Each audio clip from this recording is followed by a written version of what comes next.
Hello everyone, my name is Sonal Chandalia. I'm the Chief Nutritionist at Dr. Chandalia's Diabetes Endocrine Nutrition Management and Research Center and the Director of Denma Healthcare Private Limited. My topic for today is sweeteners, a topic that all of us are very interested in because our patients have a lot of questions that they ask us. Sweeteners are divided into two groups. There is nutritive sweeteners and non-nutritive sweeteners. Let us look at nutritive sweeteners first. The most common one is our table sugar or sucrose, which provides calories, which is about 4 calories per gram. Another example is fructose. Fructose is considered a slow sugar. Now, why is it a slow sugar? Because it follows an independent pathway compared to sucrose in the way it is digested in the metabolic pathway.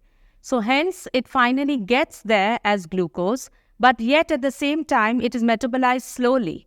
And that is why it is called a slow sugar. The only word of caution with fructose is that a large amount of fructose, which is usually found in fruits as we see it, it tends to cause hypertriglyceridemia because it will raise the triglycerides when there is a high consumption of the same.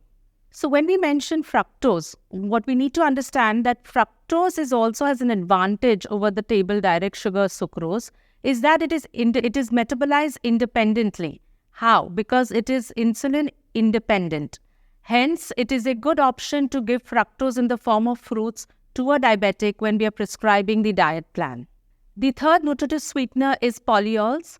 Polyols are very stable. They are used widely in the industry, and in fact, erythritol is used widely in the pharmaceutical industry, in the confectionery industry, as well as in the hygiene industry. So this is one to keep in mind that it is ubiquitously found all across in all the different food products. When we consider nutritive sweeteners, we need to also understand certain undesirable effects or words of caution.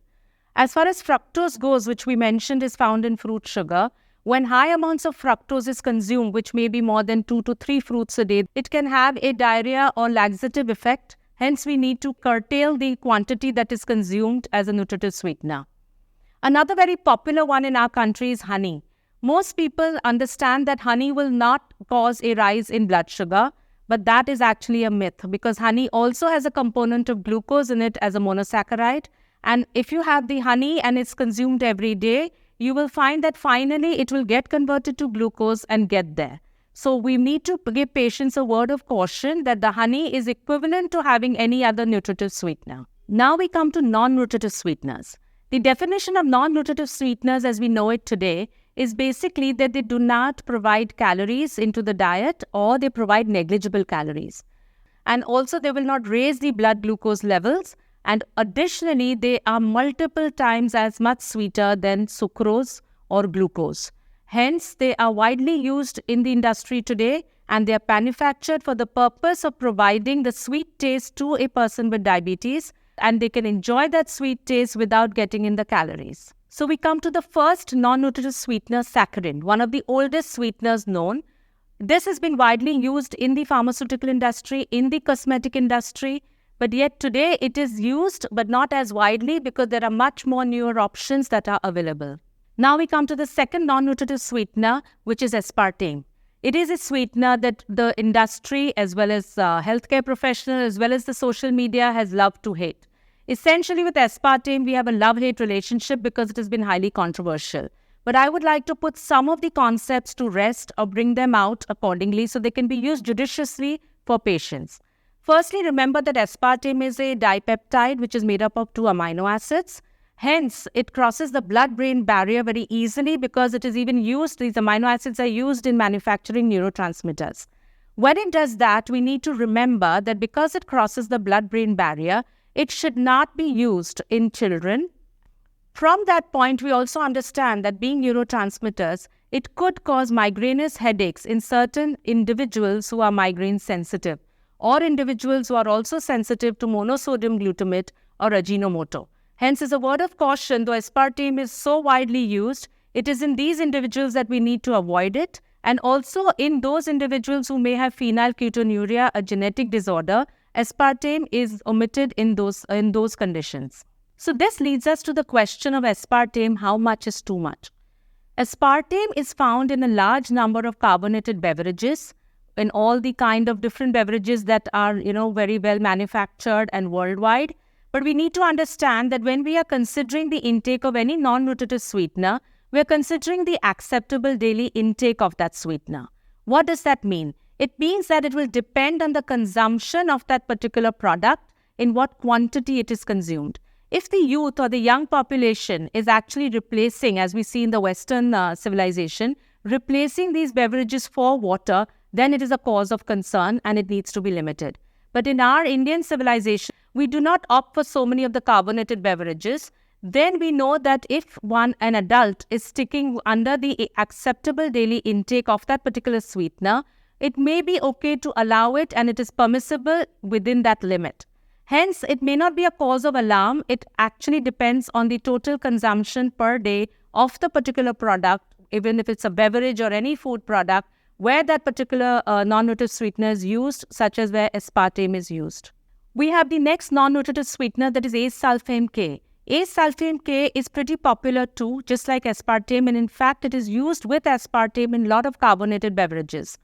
A cause of concern here is only to remember is that any individual who has a potassium-restricted diet or a sulfur allergy, the acesulfame K containing product or food product is not to be used. It's there that we need to omit it because that potassium component will affect the milieu of potassium in that individual.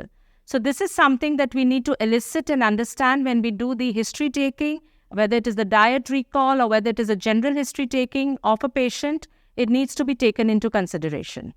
I would just like to allude to monk fruit, which is one of the newer non-nutritive sweeteners, which is approved by the FDA and widely used across the food industry. It's just to keep in mind that patients should be made aware of some of these newer sweeteners. Are they nutritive? Are they non-nutritive? And how they are to use and consume a particular product on that basis. We now come to the next non-nutritive sweetener, that is sucralose. Sucralose is not only very popular, but the difference between aspartame and sucralose lies in its stability. Unlike aspartame, which is unstable to heat, sucralose can be used in bakery products as well as frozen products because it is stable at different temperatures. Additionally, sucralose is found to be reasonably safe across the placenta, unlike aspartame, which does cross the blood barrier, so we usually restrict it in pregnancy and in mothers who may have phenylalanemia. And therefore, we need to remember that sucralose will then be the best option. It is considered reasonably safe in pregnancy, but this would completely be an individual's choice. We have another non-nutritive sweetener, stevia, which is used very widely in the Far East, in fact, over centuries. It is obtained from a natural source, but yet it is a non-nutritive sweetener. What needs to be understood is that because it has been used for centuries, it is used quite widely. But it is yet not very well recognized to be used as safe in pregnancy. But many patients may come up that I would like a natural source of a sweetener which does not give me calories. Then people do opt for this. Stevia and aspartame both tend to have a slightly, metallic aftertaste compared to sucralose. Hence, if an individual takes to stevia, that is perfectly fine as a non-nutritive sweetener. And again, these all are to be recommended within the acceptable daily intake. So when we are considering the population that we are treating, if there are patients who are diabetic, there may be patients who are obese and diabetic, we find that whether it is nutritive or non-nutritive sweeteners, we need to take into consideration the calories that they are providing. But the non-nutritive ones work quite well for a person who needs to enjoy the sweet taste, whether it is in diabetes or whether it is in obesity, and they can be used within that acceptable daily intake pretty well. So that's why in a type 2 diabetic, we will find that it is pretty useful. In a person who may be obese also with type 2, it may be of further use because it will limit their caloric intake and yet give them the sweet taste. I would like to overall summarize this topic of sweeteners with understanding the WHO guidelines which were released in 2023. It is an 80-page document, but the social media had highlighted a lot of different aspects which said that no sweeteners cause cancer, sweeteners are harmful. I'd like to put this in perspective. When we consider sweeteners, the WHO is actually saying, and it is not referring to the type 2 population of diabetics. It is saying that please continue to use it in type 2 diabetics, but do not indiscriminately use it in the population and recommend it across the board. Because we do not want to utilize it as a maneuver to use this particular product in the youth or in the general population. It's only in certain vulnerable populations like diabetics. So one of the aspects that WHO tried to bring out is that it is in obesity that it is not been found to be very useful and may have long-term impact on causing some kind of cancer. But if it is within the acceptable daily intake, again, as I am emphasizing, it may be okay to use, but it may not give the great benefit that we thought in the obese population as earlier. So it may be used very sparingly, or it may be used where a person cannot control their sugar cravings and do need to have a large amount of desserts. So what is the WHO guidelines trying to tell us? The WHO guidelines are actually trying to give us a word of caution that even though these products are widely available, we must understand that we are to exercise control when we are trying to introduce this at a very early age. So we want to train the taste buds early, but not with non-nutritive sweeteners in the population. We would like to use it, but judiciously for certain vulnerable populations at a later age when the sexual maturity is reached. We would also like to have that most of the population at a young age, when we're training the taste buds, learn to eat the nutritive sweetener containing foods in that limited portion, maybe having more natural sources of sugar like fruits, and through other sources which may be far more natural than non-nutritive sweeteners. But yes, they can be used in that vulnerable population. But even in that population, we need to see that there can be hidden sugars in the food labels. So in the food labels, you could have nutritive sweeteners which are hidden, and those need to be also be taken into account when prescribing in a diet prescription. So all in all, if we summarize, sweeteners are to be used judiciously, whether nutritive or non-nutritive, within their acceptable daily intake, and preferably once in a young adulthood and further, and not in infants and children and pregnancy. But we need to get this across to our patients so that they will understand which is the right one that they can use and how they can still get in the sweet taste in their daily diet. Thank you for listening in, and I hope this clarifies a lot of concepts and makes us understand sweeteners better.